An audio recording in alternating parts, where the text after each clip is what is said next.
What's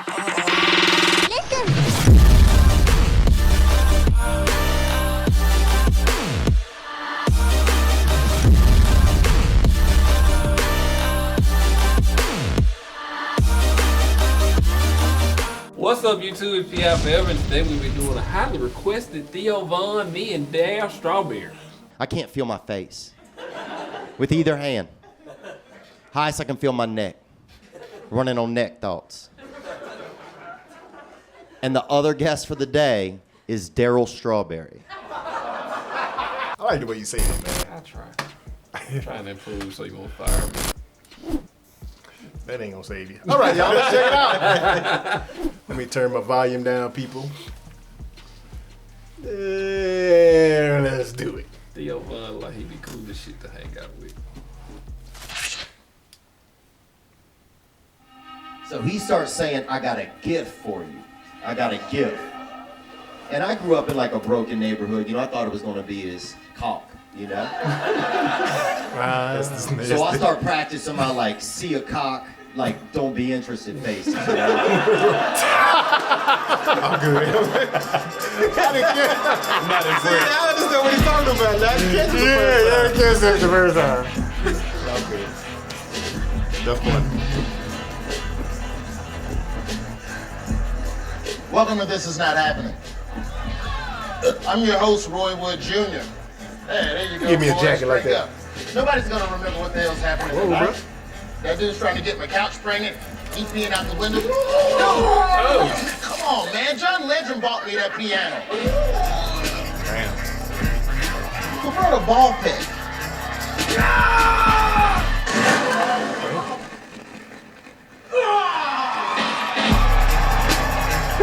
This podcast is called This Past Weekend, a Southern boy like me, Theo Von. That's cool. I like that. Got the cameras going. Yeah, I like that, man. We gonna do something like that, man. Yeah, I like that. I'm a sober guy. Thank you. Appreciate it. I didn't want to be, but this is what happened. I was in New York City, right? New York City, New York. They call it the same thing right back in front of each other just to really piss you off before you get there. It's like we heard you in the beginning, you know? But I was in New York City, east of Hoboken. And I hadn't planned on doing any cocaine. Okay? I planned on doing this much cocaine. That's a zero amount, you know? But apparently some cocaine had planned on getting together with me when it left its home that evening. So I went to this party, man, and my friends were at this party, and I felt uncomfortable when I got to this party. Probably because, like, when I really think back on my life, like, I've always just felt uncomfortable, you know? Like, I don't know what it is. Like, my whole life has just been this constant struggle with every moment. Like, I'm just wrestling with every second just to feel okay. Like, I don't even want to feel good. Just set me in the middle, you know? So I'm at this party, and I'm feeling how I feel regularly, uncomfortable. So I decided to have some drinks because my friends are alcoholics, and I'm competitive. So I have a couple tequilas, right?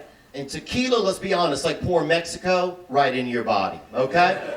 I mean, make you jump a fence, make you buy a gun, make you run across the highway with your family, make you knock a woman up, make you knock a woman down, okay?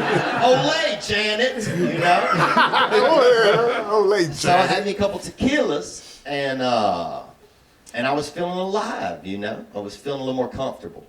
Now, 1:30 in the morning, I left this party because at 6:30 a.m. I had to be on the nationally syndicated radio program, the Opie and Jim Norton radio show. And it's a wonderful show that takes there in New York City, New York.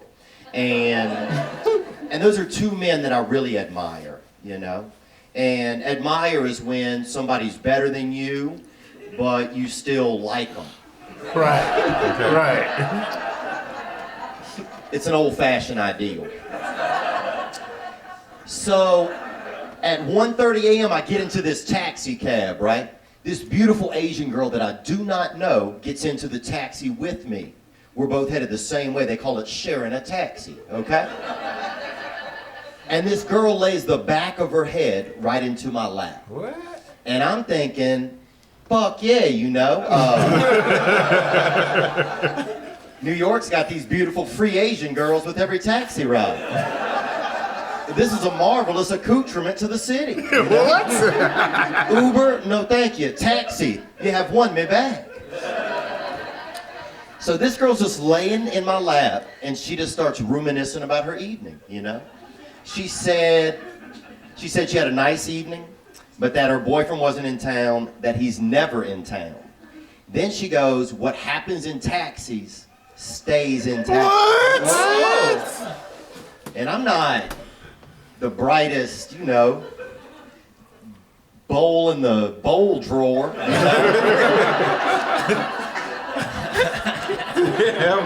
He had to laugh at that one. Dude, you ever wander into a sentence, you're like, how do I get out of it? But I'm looking around this vehicle after she says that, and I'm thinking, this is a taxi, you know? Yeah. I mean, taxi me once, shame on me. So I'm feeling kind of cavalier after her statements, right? I go down to make a kiss, you know? This young lady's laying in my lap, I go down to make a kiss. Now, trying to kiss somebody that's laying in your lap, that's a beautiful idea. Until you get right here, okay? You can't do it. And then you're just milling around like a lip rapist, bro. I don't think James Bond could kiss a woman laying in his lap, okay? So she pushed me off of her. She called me a creep. She called me a pervert. Definitely not a creep. And then it was awkward for a few blocks until she got dropped off wherever she was going. I'm not sure even where it was. I think it was like a halfway house for complete cunts or something. That's what happened now. And at that point, it's just me and the driver, you know? And I thought he said drugs. What? He could have said something else. English wasn't his first language, you know? He was bilingual. But I heard drugs in my head, you know? And so I said, cocaine! Like I was Coaster for Columbus, bruh. And we just landed on crack rock, you know? And I heard him accelerate that vehicle. And that's universal language for we're gonna get some cocaine. Oh, really? Okay. All right. Because that's a drug to me, you know? Weed is a confusing spice. I mean, weed will make you forget how to get home. Cocaine will make you forget how to get to heaven. So we just drove, man. We just drove, man. And we drove for about a half hour into like North Harlem. If that's even a place, I don't even know. But it was a dark neighborhood. And that's not a euphemism. The street lights were busted out. So you couldn't tell that it was predominantly black. But I grew up in a black neighborhood. I know when I'm back, you know. And we got there, man, and I gave this dude some money. He gets out of the vehicle, comes back a few minutes later with some cocaine on him, you know. But he sits in the back seat next to me. What? A little alarming, you know.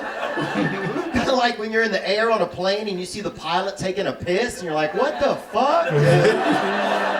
Is this spirit? But this beautiful gentleman scooped up a little bit of cocaine on a car key, put it under my nose, killed that baby, bruh. And I scooped him one, and he killed his, man. And then, and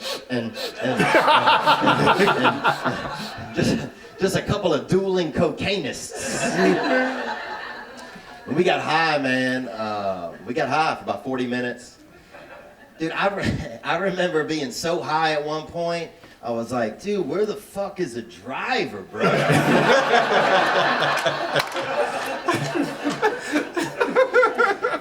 And he didn't know. You need to So we hurry sat up. there, and then we continued to get high together, me and this beautiful gentleman. And He said Luigi, that was his name, Luigi. And I thought that was Spanish, you know, like that rare Italian Spanish. Right. So I start saying my name in Spanish, Teodoro. Because I learned Spanish in Louisiana. And my whole life I thought Teodoro was Spanish for Theodore, which is my first name. About 6 months ago, this girl goes, "That means I adore you." Wish you would have told me at some other point, you know? Because it's fine, right? It's fine to tell people you adore them when you meet them. But when you're an hour deep into an 8-ball with a man who keeps saying he's Luigi and you just keep saying, "I adore you" to him, 99% of the time, this don't end heterosexually. So, this is a long night, man. So he starts saying, "I got a gift for you. I got a gift." And I grew up in like a broken neighborhood. You know, I thought it was gonna be his cock, you know? So I start practicing my like, see a cock, like, don't be interested faces, you know?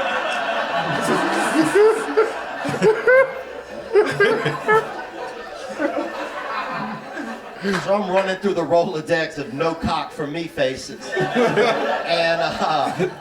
And then he keeps saying, "I got a gift, I got a gift for you." Then I'm thinking it's like a thing on his phone, you know, like a GIF, you know?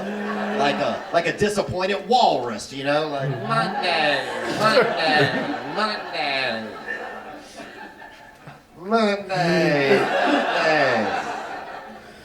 But then I hear on the taxi door, and I'm like, who knocks on a car door, dude?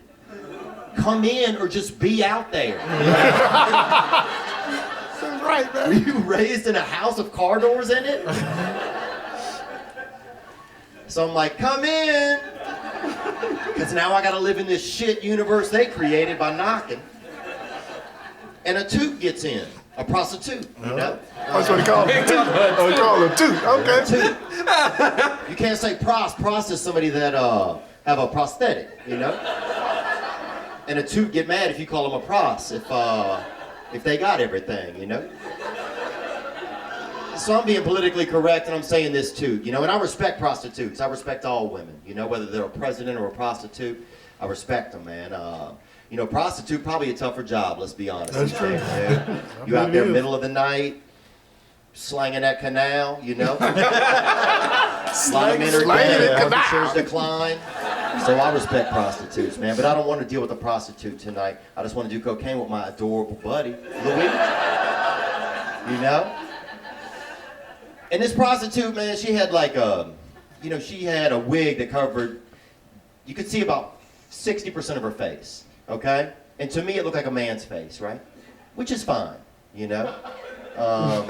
No judgment there. I'm just saying, if I were on a game show called Guess 60% of this person's face, I would guess man first, you know? But so we're all back there getting high together, and this prostitute starts making advances towards me. Ooh. And I don't want a prostitute. So I start feeling uncomfortable, which is where I live at most of the time. You just so get them, it man. only took me about half a lung to get there, you know? So I get out of the taxi into the street in North Harlem, right? Luigi comes out after me, because that's new friendship. And he's like, $100. So I give him $100. I'm thinking he's gonna pay this too. She'll go on about her business. We'll get back to, Back doing business. friendship. I'm in friendship. I look over a minute later, they're kissing on each other's necks, okay? He's investing my $100 back here with this prostitute. I still have a $240 meter on the front of this taxi, right? So I'm out $360, not even in the vehicle. Unfair. But I deal with my negative feelings outside of the car, so I don't bring negative energy back into the vehicle, right? Then I get back into the taxi, but now I'm sitting in the front passenger seat, right? You can hear Luigi and the toot in the back. You can hear the light rustlings of a blowjob, you know, kind of just simmering up into existence. A good blowjob too. Sound like, one you see on the internet. You know? Sound like somebody's at a water park. And I respect what they're doing, man. He's a light rustling. But I still want to do cocaine by myself, right? So now I'm trying to be considerate and quietly do cocaine by myself, right?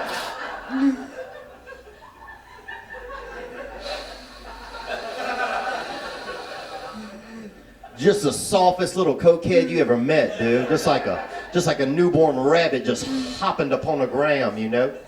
At one point, I was leaning my head back and just quietly dumping cocaine into the bottom of my nose. It was awesome, bro. Luigi's in the back, dude. He's at the water park, bro. He got that all-day wristband, dude. He don't give a fuck about me. He goes, you drive, you drive. You drive? And this is when I knew I had a problem, man. Not specifically with drugs and alcohol, but with the way that I behave when I'm on drugs and alcohol. When I moved over into the driver's seat of this taxi, right, put on my seatbelt, I remember asking them to put their seatbelt on. But they don't even make a seatbelt for all that activity, you know? We need seatbelt reform. I've been saying this. Oh, man. And I started this vehicle, and I drove us off into North Harlem, man, at 4:15 in the morning, just driving. Drove for probably about 20 minutes. Didn't know where I was, you know? My brain's like, damn, dude, you're lost. It's 4:30 in the morning, man. You're high on cocaine. But at least you're working.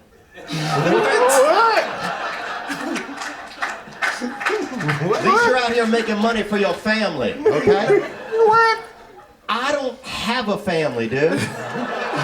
More importantly, I don't drive taxi, bro. But then my brain also goes, but man, you don't have a commercial driver's license.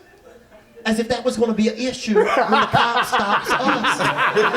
There's empty cocaine bags everywhere, right? Like, look like I've been washing my face with powdered donuts. There's sex crimes in the backseat, potentially gay sex crimes in the backseat. And that officer's just gonna be like, that's all for naught, young soldier. You don't have a chauffeur's certificate. But that's what got me to pull over, man. I pulled over, I left a couple $100 on that car seat. I started walking off, man. I walked about 3 blocks, got into a regular taxi, right? I even made him pop the trunk just to make sure that spare tire wasn't shooting up in the back, you know? I get to my hotel, it's 5:30 in the morning, and in 1 hour, I gotta be on the nationally syndicated radio program, the Opie and Jim Norton radio show, 2 men that I really admire. So I finished doing my cocaine. Man, because you can't not finish your cocaine, dude. Try to not finish your cocaine. I will watch you drive. What do they put in it? Cigarettes? I took 3 showers in 10 minutes, son. And dried off after each one, bro. Then I start walking to the radio station, right? It's 5 blocks to the Sirius building. Halfway there, I realize that I have on jeans with sweatpants over them. Something I've never worn before. Because nobody's ever worn it. I'm the Neil Armstrong of pants this morning. I get up to the radio station, they tell me I gotta be in the air for 3 hours. There's 1 million listeners, right? I can't feel my face. With either hand. Highest I can feel my neck. Running on neck thoughts. And the other guest for the day is Daryl Strawberry. Yeah. Who's in the Hall of Fame. He's a Hall of Fame baseball player, and he's in the Hall of Fame for cocaine. Wasn't the 8-ball this beautiful man couldn't hit, right? And bless his heart, man, he's 13 years sober, and he's eloquent and successful and well put together. And he was some of these ideas that I envision myself as, but this morning I'm showing up, you know, nothing like that, you know? So it just made me think like, dude, you gotta tighten up, you know? And I'll say this too about Daryl Strawberry, man. I have big nostrils. Daryl Strawberry got the biggest nostrils you ever seen. I'm not saying it to shame him. It's not an ethnic thing. This man got dead stars at the bottom of his nose, okay? And I just say it so that you understand he didn't stand a chance against a fine powder.